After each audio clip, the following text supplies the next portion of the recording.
السلام علیکم، ایک نئی ایپیسوڈ کے ساتھ خوش آمدید۔ یہ میرا نیا فیس بک اکاؤنٹ ہے اور میرے نئے فیس بک اکاؤنٹ پہ سبھی لوگوں کو خوش آمدید کہتا ہوں۔ پہلا اکاؤنٹ ہیک ہو چکا تھا۔ آج کا جو میرا مین ٹاپک ہے وہ ہے جو آزاد کشمیر میں موجودہ صورتحال پیدا ہو چکی ہے۔ جوائنٹ عوامی ایکشن کمیٹی کا احتجاج ہے 9 تاریخ سے، اور دوسری جانب حکومت کیا پلاننگ کر رہی ہے، کیا کر رہی ہے، کیا ہو رہا ہے اس وقت خطے میں، اس کے بارے میں جو مطلب اپڈیٹس نکل کے سامنے آ رہی ہیں وہ آپ سے شیئر کروں گا۔ سب سے پہلے تو جوائنٹ عوامی ایکشن کمیٹی کا جو مطالبہ ہے وہ ہے 12 سیٹوں کا خاتمہ۔ اب یہ 12 سیٹیں کون سی ہیں اس پر بھی میں آپ کو ایک ڈیٹیل بتاتا ہوں۔ دیکھیں، جو آزاد کشمیر اسمبلی میں 12 ممبر ہیں وہ پاکستان سے سلیکٹ ہو کر آتے ہیں۔ ان کو رہتے پاکستان میں ہی ہیں بھی پاکستان کے، مطلب پاکستان میں وہ نیشنلٹی لیتے ہیں، وہاں پہ رہتے ہیں سب کچھ، لیکن ان کو مہاجر بنا کر، مقبوضہ کشمیر کا مہاجر بنا کر ان کو وہاں پر الیکشن لڑوائے جاتے ہیں، اور ان کی نشستیں جب وہ جیتے ہیں ان کو آزاد کشمیر کی اسمبلی میں مسلط کر لیا جاتا ہے۔ یہ 1972 سے اس کا آغاز ہوا۔ اس سے پہلے 1948 میں چونکہ کشمیر آزاد ہوا تھا، تب سے 1972 تک تو ایسا کوئی سین نہیں تھا۔ 24 سال بعد یہ ان کو یاد آیا کہ وہاں پر بھی کوئی شاید مہاجر ہیں۔ بہرحال جو عوامی ایکشن کمیٹی کا مین اعتراض ہے وہ یہ ہے کہ یہ 12 سیٹیں بلیک میلنگ ہے۔ مختلف جو پاور ہاؤسز ہیں وہ ان 12 سیٹوں کو استعمال کرتے ہیں اور آزاد کشمیر میں حکومت بناتے ہیں یا حکومت توڑتے ہیں۔ وہ جب اپنی مرضی سے کسی کو پرائم منسٹر بنانا چاہتے ہیں تو وہ ان 12 سیٹوں کو ایک سائڈ پہ کرتے ہیں۔ جب ایک سائڈ 12 سیٹیں بیٹھیں گی تو پلڑا آٹومیٹکلی ان کا باری ہو جائے گا۔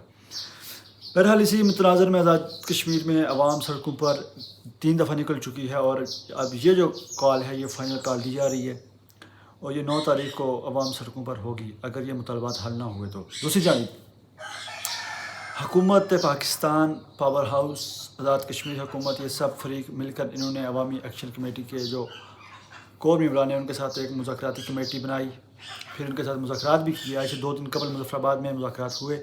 مظفر آباد میں ہونے والے مذاکرات تقریباً ہی ناکام ہوئے۔ آج پرائم منسٹر ہاؤس مظفر آباد میں APC آل پارٹیز کانفرنس ہونے جا رہی ہے، جو کہ اب سے کچھ دیر بعد مظفر آباد میں شروع ہو جائے گی۔ اس میں کیا نتیجہ نکلتا ہے یہ بہت دیکھنے کے لائق ہوگا۔ کیا تمام اسمبلی، آزاد جموں کشمیر کی جو اسمبلی ہے اس میں جو مہاجر نشستیں ہیں ان کو ختم کرتی ہیں تمام پارٹیز یا نہیں؟ دیکھیں، اس پر دو رائے ہیں۔ ایک تو پاکستان پیپلز پارٹی جو تقریباً ایسا نظر آ رہا ہے کہ ان مہاجر نشستوں کے مخالف ہے، جبکہ دوسری جانب پاکستان مسلم لیگ نون، جن کو یہ مطلب عوام یا ان کو یہ خیال پیدا ہو رہا ہے کہ جو اس سال الیکشن ہے شاید وہ الیکشن میں کامیاب ہو جائیں، لیکن ان کے لیے ان کو ان 12 سیٹوں کی ضرورت پڑے گی۔ اس لیے انہوں نے ایک نئی ہٹ درمی شروع کی ہے کہ 12 سیٹیں ہم لوگ ختم نہیں کرنے دیں گے، فلاں ہوگا فلاں ہوگا فلاں ہوگا۔ بہرحال میری نظر میں ان 12 سیٹوں کی کوئی حیثیت نہیں ہے کشمیر کی اسمبلی میں، کیونکہ یہ ایک بلیک میلنگ کے زمرے میں ہی تقریباً آتی ہیں۔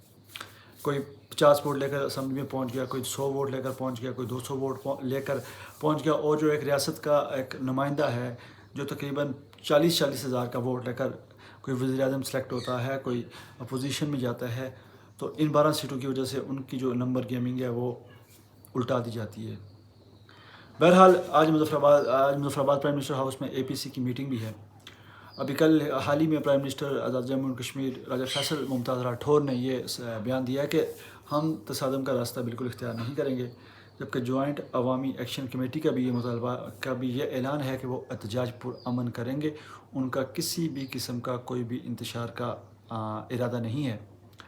معاملہ بڑا پیچیدہ ہے چونکہ دن بھی کم ہیں۔ حکومت نے دن بھی مانگے، لیکن عوامی ایکشن کمیٹی نے کہا کہ آپ 8 مہینے سے اس معاملے کو لٹکائے ہوئے تھے، اب آپ کو وقت اور ہم لوگ نہیں دے سکتے۔